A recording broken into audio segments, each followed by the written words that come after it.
Hey, what's going on, Switching Gears family? This is the first Cholo build. About to get started on this. First off, let me apologize. I do not know what happened to the camera when I was holding it, but the whole video, all of the volume got erased. So we're gonna have to just shoot it from the hip, like where we at right now. So what I'm talking about right here, I'm just kind of getting you an overview of the bike. I'm talking about the front end. The reason why I couldn't put the front end video out first was because I'm still waiting on the progressive lowering shocks. I did not the 442s. I just did the progressive front end lowering shocks. It's going to take it down about 2. And then I'm also going to lower the rear end. So we're going to start with the back here. And what we're going to work on today, I'm going to remove the rear wheel, of course, the brake. And then also I'm going to do some cleanup and stuff on the inside of the motorcycle. I was going to go ahead and install the chrome that I bought for the rear swing arms from Kuryakin, but I haven't dug those out yet in the parts box. So today we're just going to do some cleaning, show you how to remove the rear wheel, and show you how to get yourself ready for the rear wheel installation. So let's just keep taking a look at where we are right now. I'm just talking about the swing arm here. As far as me being able to put that chrome on there.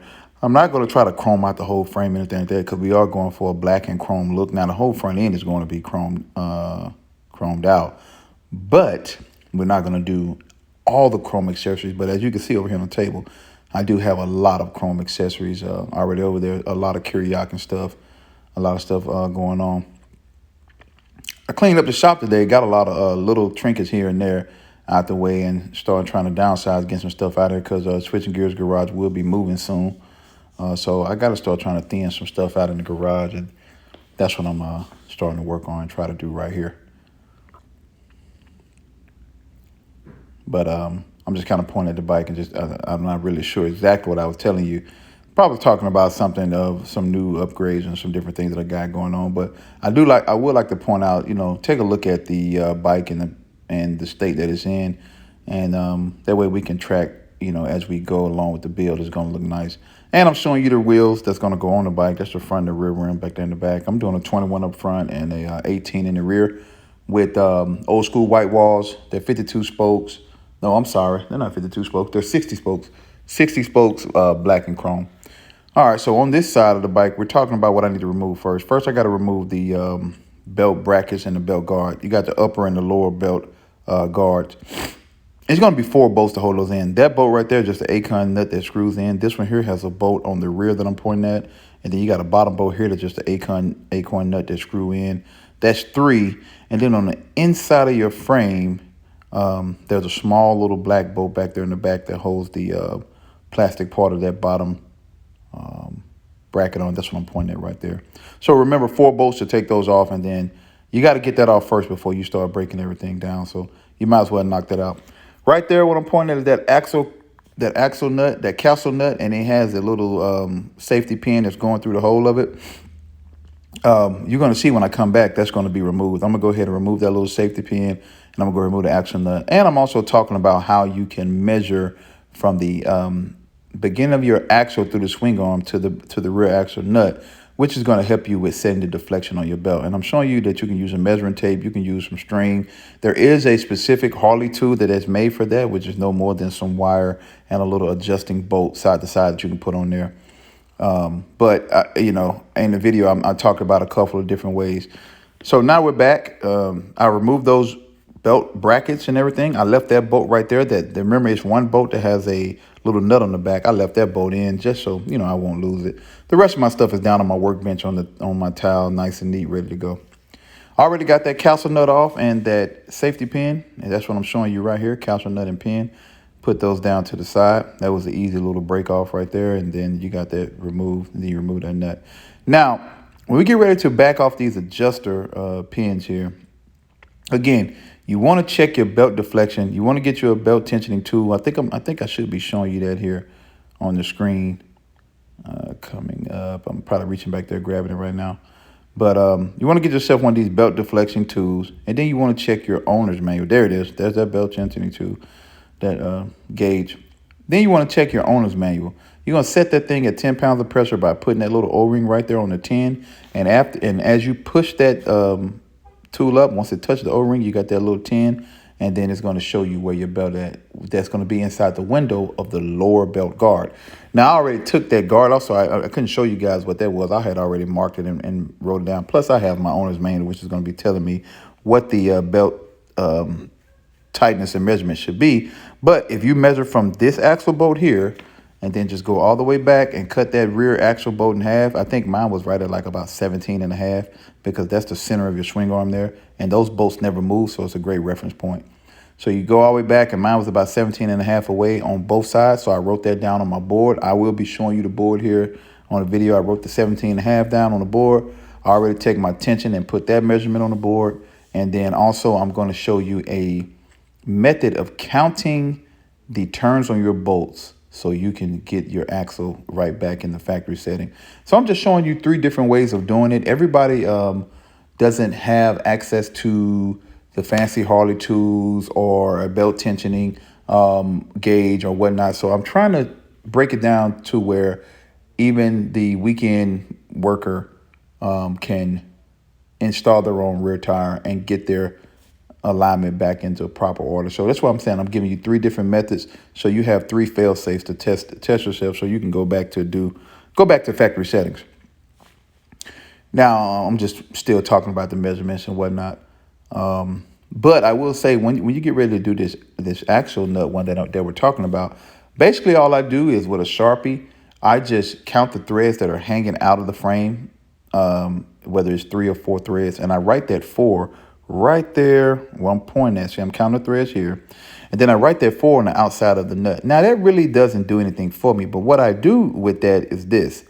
When I back that bolt out of there, I can use that 4 as a reference, that number 4 that I write on the outside, and I can count the revolutions that it's going to take to back that bolt out.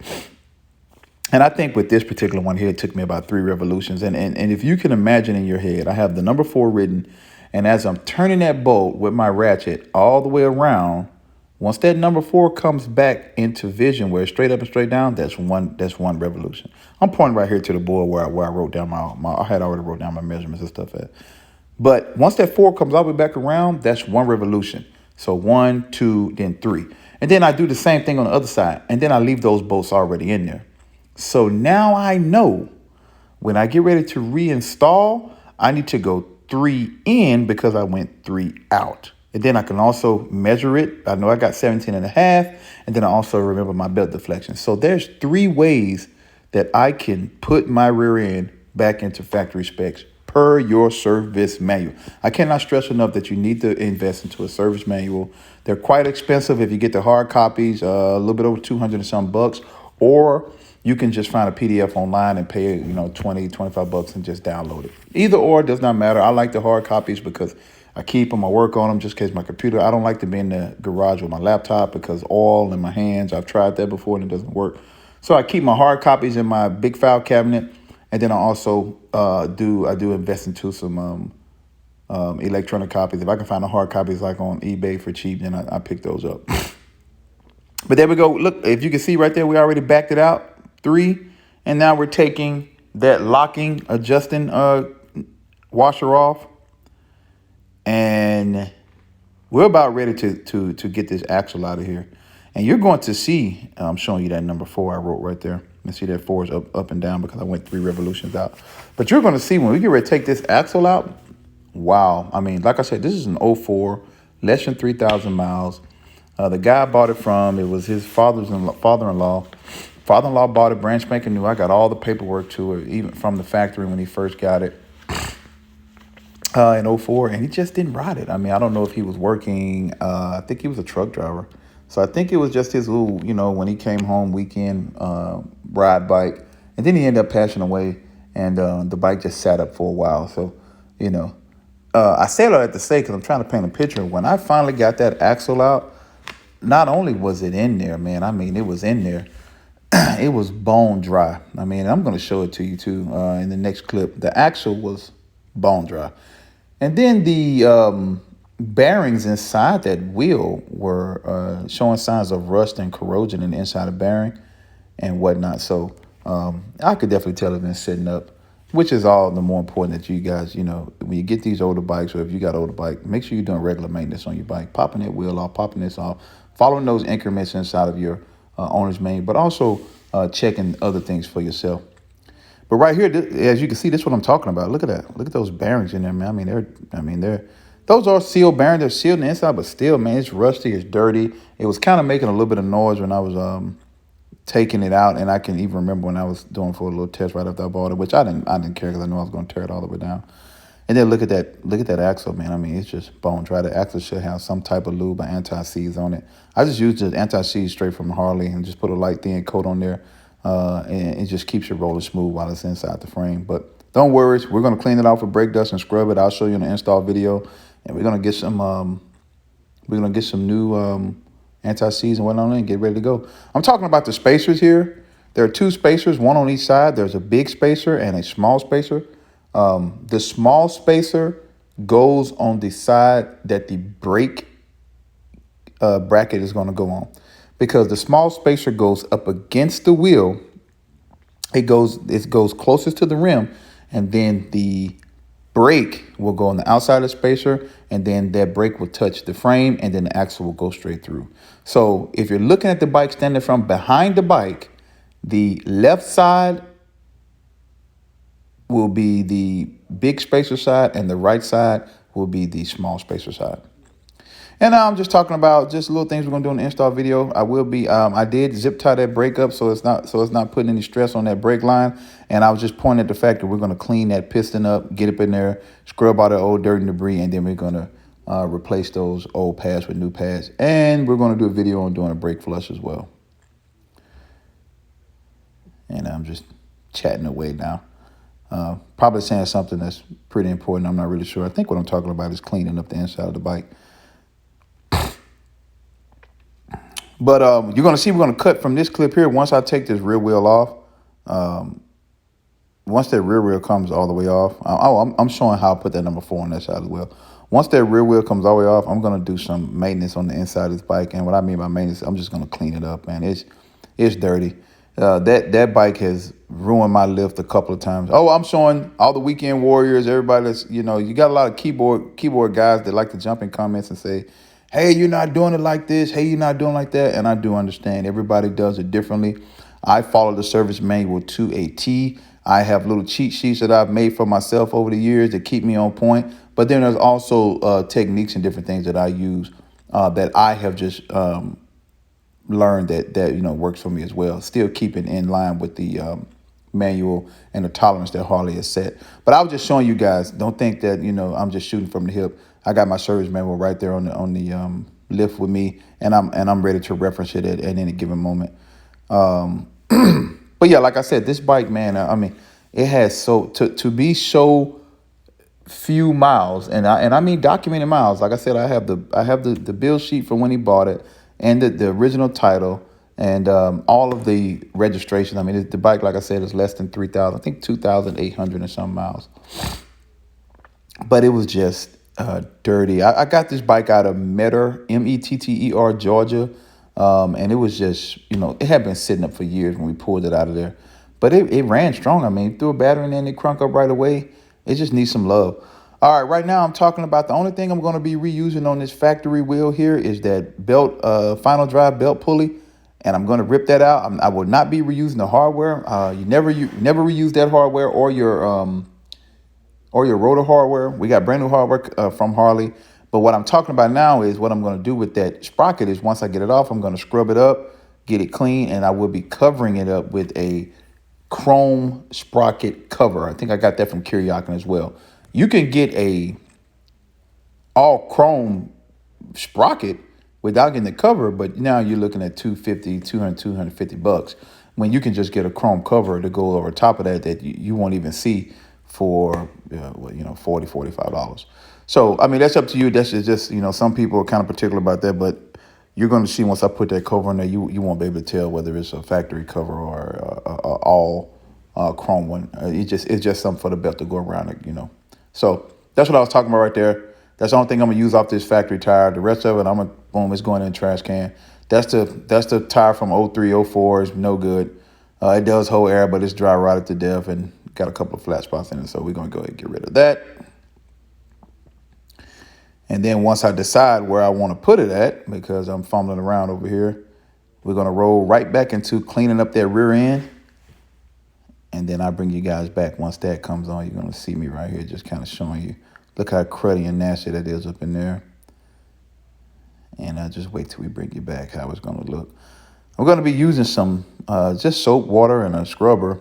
Then I'm also going to hit it with some of that Lucas detail. What I'm talking about right now is just organization. You know, when you're working on anything, you want to try to stay as organized as possible. I like to lay a little shop rag down. I keep everything on whatever side that I took it off of. You see that big spacer over there? That big spacer goes on the left side. That's that little bolt I'm talking about right there that held the bottom belt bracket in. Look at that little spacer that goes on the right side. There's my 9/16 ratchet that I use to do my adjustment, loosen up my adjustables. And I just keep everything right where I can grab it, because we're going to reuse it or we're going to throw it away. But if it's down on the table, we're probably going to be reusing it. If it needs to be cleaned up or touched, I will. But we're just talking about being organized right here. And now I'm showing you all this crud and crap in there. There's the ECU box right here. I'm going to scrub this thing down, get everything nice and clean, and get it ready for this brand new wheel to come in. And man, I'm so excited about this build. You know, I love seeing a bike torn all the way down, and we're getting ready to take it to a new level, give it a new life. Especially these old bikes I find in these barns has been sitting up. I'm ready to take it to give it a new level. So here I am. This is not a sponsored video by no means, but hey, Lucas, if you want to reach out and send switching gears and stuff, I'll gladly take it. But that's that Lucas Quick Detail. It's for a car, but it's very good on plastics and clean up different things. And it has a awesome smell to it, man. I mean, I use it in the garage a lot, wipe down my tables and wipe down different things like that. And it has the whole garage smelling good. So that's what I was just telling you guys right there. And I'm probably saying something that's kind of important about detailing, but yeah, I'm sure you guys already know how to clean up and get your stuff ready. But I'm telling you right now, I'm about to go ahead and hit the rear of it. I'm hit it hard. That's what I'm punching my hand for. Boom, hit it hard. And then we're going to come back, and that thing is going to be clean. It's going to take me about 30 minutes. It's going to take you guys about a second to see it again. And here we go. There it is. And now we back, and look at that. I actually made that sound right there in the video. I was telling everybody from when I seen how it cleaned up, I was like, ooh, woo. And for those of you that know, I'm originally from Mississippi, so that Mississippi was coming out in me. But I was pretty proud of myself. Look at that chrome. I haven't even did my detail on. I usually do my double out wire pads, and I'll scrub that chrome down to get it clean, which I will be doing on this bike once I get it back together. But that was just that quick detail I wiped it down with. I will be doing a full detail on this bike once it's finished. But right now, I'm just trying to knock a little bit of the crap off. Look at that, showing you the Lucas again. Hey, Lucas, remember me? Send me some stuff. And we got everything wiped down, and we got it clean and ready to go. This is as far as we're going in the video today. Like I said, I didn't dig out those chrome pieces that I wanted to dig out, so we'll just do that on the next install because we're going to go pretty quick with the rear wheel. It's nothing to it. You're just going to see how I clean up the axle, change the brakes, get the reel in there, get it adjusted, adjust that belt, and then just get everything ready to go. And we're going to be pretty much done with the rear end once we do that, besides installing that rear fender again. And I think that's all I'm kind of just talking about now, just recapping what I did and, just reminding you guys of the process. This was quick. The rear end is quick. You can go get that in and out. And the front's going to be even quicker, especially once we get the front end built. Installing the front wheel is super easy. Super easy. So I was talking about some of the little chrome pieces. Then, some of the things I'm going to have and add to the bike. You're going to see got a couple of little secret things I've already ordered that are coming that I wasn't planning on doing, but I was just like, I gotta put it on there. So that's coming up. I think that's what I'm talking about. And let me see. I can't even tell you what I was doing. That's just a bunch of hand gestures, I guess. pointed talking. Like I said, I hate you guys. I hate I lost the audio on this, but I had to put it out. I want you guys to see it. Please bear with me. I'm gonna make sure I double check it next time. It happens to the best of us, and I'm definitely not one of the best. I'm talking about the little inserts when I point right there. I ordered some chrome inserts for that, and then I'm gonna, like I said, chrome their rear end out a little bit, but we're gonna leave a little bit of contrast with the chrome and the black, chrome and the black.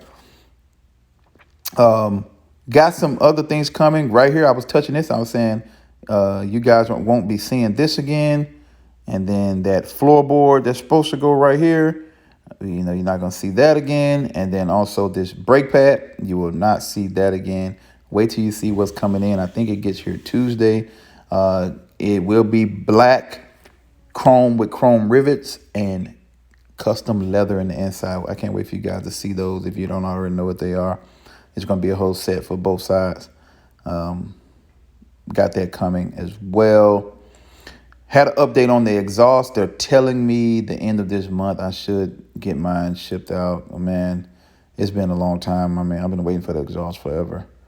But it's no worries. We're not at that point anyway, so easy day.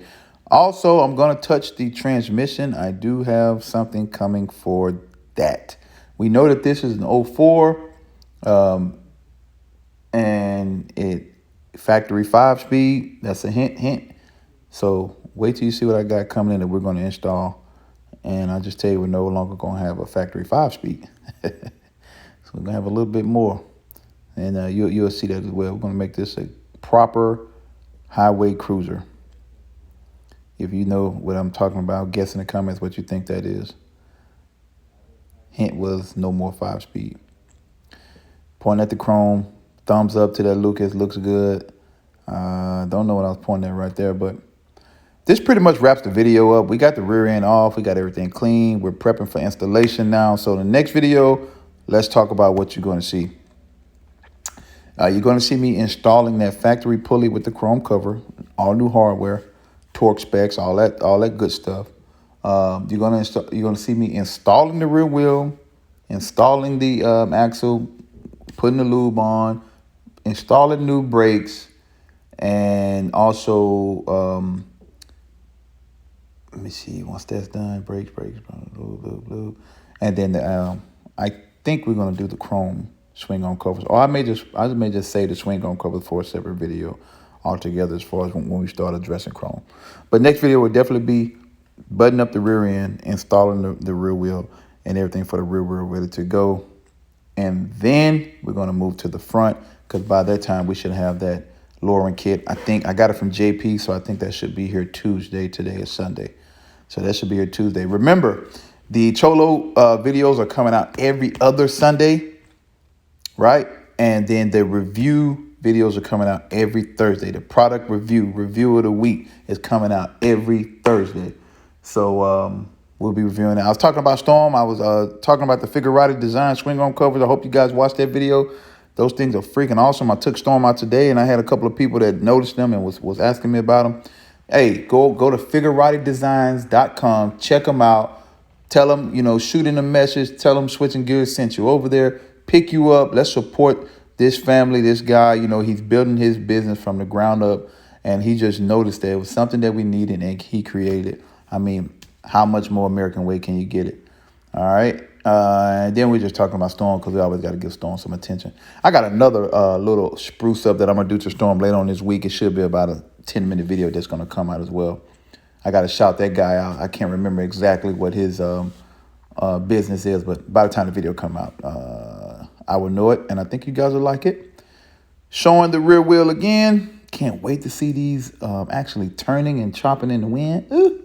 This bike is going to be nice. I love the color on. I love the factory color. So for those of you that are thinking, we're not going to change the factory color. Right here, I'm giving you a sneak peek of the grips. I got some black and up to date black and chrome Harley style grips. We're going to stay with that black and chrome theme and try to hit the contrast as best as possible. Ooh, look at more jewelry, more chrome pieces for the engine. And primary. I was going to get up there to the primary. Boom, right there. And I was saying that was enough of the sneak peeks. I was saying thank you for watching, and I appreciate everybody for staying patient with switching gears. I hope you liked it. Please like, comment, and subscribe. Out.